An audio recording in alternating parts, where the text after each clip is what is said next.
Hi, Teacher Joko here. This is for the next installment of Project Z. Z got her results back and she's a new member of the 9 6.5 Club, meaning that one of her scores, I think it was in listening, was a 9, and then a 6.5 in writing. And she reported this as being the question that was in her task 2. So let's analyze it and see what she did right and wrong. In many countries, traditions are being lost. Why do you think this is? What can parents and schools do to keep traditions alive? That's a plausible question. From my own, again, it is self-reported, so it's not for sure that's exactly what it was, but pretty close. And then every task 2 is going to have this little blurb at the end of it, where it says, give reasons for your answers, and include any relevant examples from your own knowledge or experience. Okay? That's in every question. So, what we want to do then first is analyze the question. Okay, ask yourself some specific things about this question while you're analyzing it. Namely, okay, what kind of question type is this? Okay, there are 5 main question types. There's advantages and disadvantages, opinion, discuss both views, 2-part questions, and situational essays, or problem solutions, or causes and solutions. Okay, how many parts of the question are there? Is there a premise or a thesis? Premise is parts of the question that you are not to contradict or bring into question. Statements of fact, the premise. Thesis, you'll find that in opinion essays where it asks you to disagree or to agree or disagree with something. Who are we talking about? When? Where? What? Well, let's answer these questions. Okay? What kind of question is this? Z, it is a situational question. Okay? Causes and solutions. Okay? So, not what the problems are, but what's causing them. Causes and solutions. How many parts of the question are there? Dun, dun, dun, dun, dun, dun. I'm going to say 3. Yeah. You're going to have, why do you think this is happening?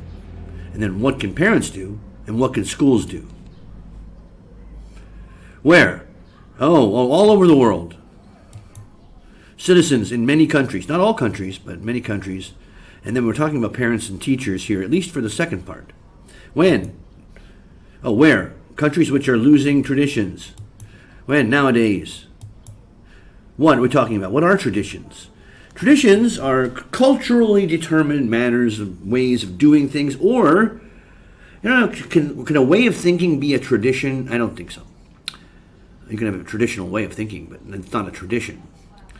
How is not asked, and then why? That's the whole point of the first question. Okay, so what did our candidate do? Okay, it is argued that traditions are being lost in many nations. In many countries, I've already attacked her on this. In many countries, traditions are being lost. It is argued that traditions are being lost in many nations.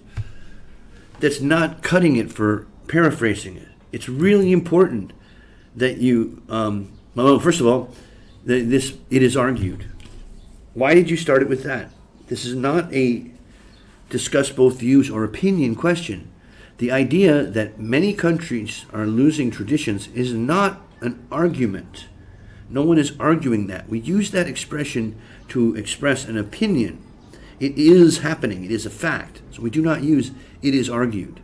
So you have to identify the question type and then use the appropriate language for that question. Then paraphrasing. Oh God, it's just like paraphrasing is very important. I mean, I don't mean just swapping out words. Changing the grammar, changing the structure of the idea. Basically expressing the same thing, but in your own words. Like, tradition can become traditional. Traditional ways of doing things, that's a tradition, have been fading away. They are disappearing. In societies worldwide, in countries all over the world. That's how, that's an A+ paraphrase right there. You got to work on that. Because the reason for this, is that parents, you just jump right into the answering the first question, don't you? Just slow down. Do not have enough time to share their heritage stories. What is that? Now, nouns collocate, right? What does that mean? It means that they sit well next to each other. I think a good way to think about this is think about nouns as if they were, children, like brother and sister, who don't like to sit next to each other. I don't want to sit. Nouns do not sit next to each other very well, unless they collocate. Heritage stories does not collocate, so you don't see those words together. So don't put nouns with other nouns unless they belong there. Heritage stories and schools are following international standards. What? Okay. Huh?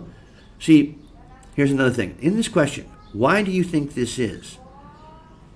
Why does it have to be the parents and the schools that are causing it? Just because it mentions parents and schools in the second question does not mean they have to be included in the first question.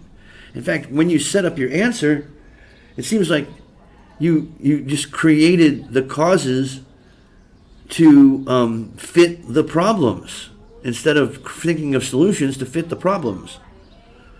I mean, yeah, you know what I mean? It's like, what's causing this? I'm not sure, but how can we fix it? Well, we can do this. Therefore, it must be not doing this. That's the problem. The main solutions are, just again, no transition, no connection between those. That parents spend more time. You just said, do not spend enough time. Parents spend more time with children. Enough time. Parents do not have enough time. So the reason the problem is the parents don't have enough time. So the solution is parents spend more time. God, it's just, you see that? We're pretty quick to blame the parents. I mean, the cause is X. What's the solution? We'll stop doing X. That's not a well-developed idea. Okay, paragraph 1. You just jump. No transition between the, for one thing, in the first case, you need that. Parents are not spending time. Well, I know you did this. You wrote this on the fly. Not spending enough time about past family stories. What does that have to do with traditions? I mean, what happens in my family, is that a tradition? Since they are busy with their jobs and to share heritage cultures. Once again, two words that don't belong together with their children. Huh? For example, in Pakistan, museums used to be filled with tourists. That's what used to be means. We use that when something was true in the past and now it is not. So we don't need to add which is not very common nowadays. It's built into the idea. And I'm sorry, how is that an example of people not having enough time? Huh? It's a completely. I don't see how your example needs to support your point. Other reason missing a article there is that schools are focusing more on teaching foreign languages rather than teaching native language. Teaching a native language. What? As a majority of history books are usually, that's what a majority means, it means usually, in native languages, what is it? Limits of the children's ability to teach and explore on their own. They can't read? That's the problem? They can't read? The main solution is the parents spend more time, and that's not a very sophisticated answer. Oh, wait. And school spends more time. You're just repeating yourself. This is the third time you've mentioned this for each of these points. Very repetitive. They're spending more time. Parents can teach them, who are them, about their cultural background. Again, no explanation of that.